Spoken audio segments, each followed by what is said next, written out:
Hey, welcome back, guys. As you can tell from the parts that we got laid here, we're working on another build, and this one's going to be a Windows 98 build, just to basically to use up some of these parts here. Now, I'm not a big fan of doing Windows 98 builds these days. I prefer to stick to like Windows XP and above. So these are the parts that we're going to be using, and we'll take a look at them one at a time. All right, first up is a case. It's your typical late 90s, early 2000s beige case. This is actually the one that the motherboard that I'm using came in originally, and I had taken it out.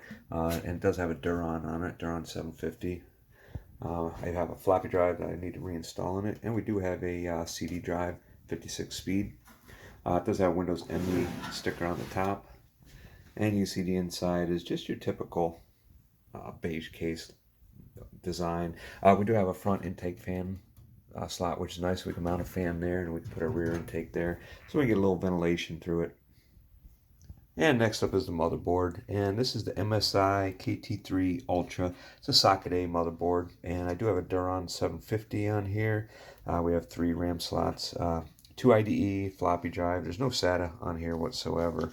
We do have an AGP slot, and we've got 5 PCI slots, and we also have this card that goes on the back. This gives you 2 USBs and some diagnostic LEDs there, which come in pretty handy. And for system RAM, I have got 2 sticks of 256 megabytes of DDR400, and that'll give us 512 megabytes in here, which would be perfect. And we've got a 120 gigabyte IDE hard drive for storage and operating system. So yeah, that'll be decent. That's pretty much about the max that you'd want to run in here anyways. And this pesky little thing, this is what we're using for GPU, and this is almost how I got it. I did get it with this Zalman heatsink on it. It's a passively cooled thing. As you can see, there's no fan on it. And this is actually a GeForce 3 Ti 200. So out of between the GeForce 3, the GeForce 3 Ti 500, and this one, this is the lowest of them, but it can be overclocked. And this card, when I plugged this in the other day and into a motherboard to test it out, and when I turned it on, these 3 caps right here, 2 of them, not these are obviously replaced, but 2 of these caps kind of blew up in my face, and these are the caps that I removed from it. And you can see that was the one that didn't blow, but these 2 right here did. And like I said, they blew their hot jizz all over my face. It was hot when it came out, and actually got my tongue and shit, nasty stuff. But wasn't expecting that at all, because I didn't know if this motherboard worked or not. I seen the one cap look like it was a little bulged, but I figured I'll plug it in and try it anyways. And as soon as I hit the power, it went pow. And so I replaced this 3 of these, and the card works fine now. So that's what we're going to use. And I think for Windows 98, I think this will be all right. All right, power supply that we're using is this Hunt Key brand. And this is a 550 watt power supply, so it's pretty big for what we're using it for. But the important thing on here is if you look at this 5-volt rail, we have 40 amps on the 5-volt rail on the socket A. That would be decent, especially if this CPU ever gets upgraded to something that pulls more than a Duron. So yep, that's the power supply that we're going to be using in this build. As you can see, everything's coming together here. And one late addition I decided on was the sound card here. This is a Hercules Muse XL. I don't really know too much about it, but I'm sure it's like a Sound Blaster clone. So we're just going to go ahead and throw this in there, and that way we'll have probably better sound than what's on board. So we've actually got all the parts in, got it all fired up. I just got to take care of a couple of wires here. I get these zip tied up out of the way. I did have to change out the RAM kit a couple times because it was tough to find 2 matching sticks of 256 to give us 512 that actually, where both of them would actually work. So that's when I ended up digging through my pile, and I did find those. Everything else is working. I did pull this out while I was having issues with the RAM, so this has got to be reinstalled. And as you see, Windows XP is up on it right now. This is what was on that hard drive. I had originally had this installed on here with this motherboard, but we're going to wipe that out and put Windows 98 on it. Alright, so as you can hear from that jet engine sound, that 56 speed CD-ROM is working, and we got the hard drive formatting. It's 120, calm down, thank God. That's 120 gigabyte hard drive, so this is going to take quite a while. So it's a good time for me to go get some lunch. Got it all loaded up, and testing her out. So far, everything seems to be working pretty good. I'm just running a few tests right now just to make sure that everything is gonna function as it should, and then we'll set up to the capture, and we'll really put this to test with some games and shit. But yeah, this is where it's at right now. Basically just stress testing everything just to make sure that it's all gonna hold together, and so far so good.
All right, guys, check it out. As you can see, the case cleaned up extremely nice on here. This thing is in incredibly good shape, considering that it's an old beige case.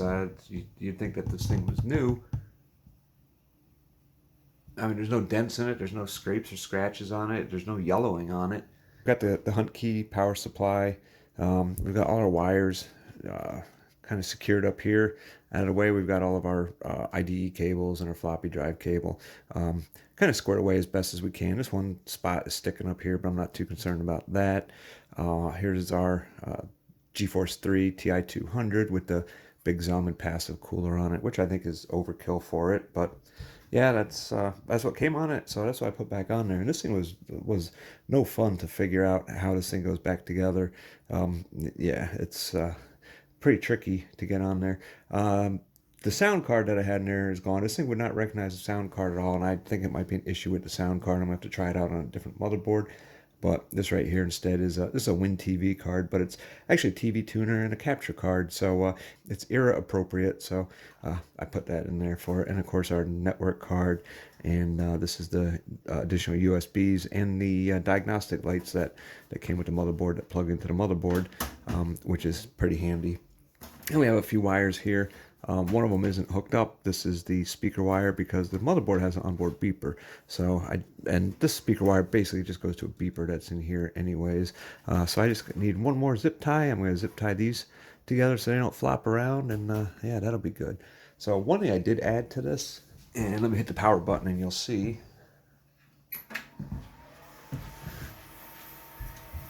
You can see right there is a blue fan. This is just a blue, it's an Antec fan, and it's a clear fan with blue LEDs on it, and you really don't see it, especially during the daytime. But at night, under the front of it, and I'll show some footage here, it gives a little blue glow out the bottom of it, which is kind of cool. So yeah, that's the fan that I went with there, and I did not go and put an exhaust fan in here yet. I may not. I don't know. I'm going to put the panel on it. I'm going to stress everything out and check the temperatures. And if the temperatures are good, then there's no sense in adding another fan here, because this right here, the power supply has a fan that's pulling out. You got this fan pulling in, and nothing that's in here really gets hot. The chipset doesn't get hot. This Duron doesn't get hot, and the GPU certainly don't get hot. So I don't think there's really a need for additional fan and additional noise. But if there is, then I will just throw another fan in here and see if I can go into BIOS and kind of turn it down some. So yeah, that's that. So yeah, for an old beige box, I think it turned out pretty good. It's packed full of old hardware, and this old hardware can be a little tricky sometimes. Windows 98 is a little tricky, drivers and whatnot. I prefer not to deal with Windows 98 if I can help it, but I thought that was a good choice for us, being that all this hardware is from right around 2001, which would be, you know, that transition between Windows 98 SE and Windows XP, and yeah, so we have Windows 98 SE on here, and yeah, I think it works. I think it works well. So all right, hope you guys found this interesting. Let me know any comments or criticisms down below, and as always, I'll see you guys on the next one.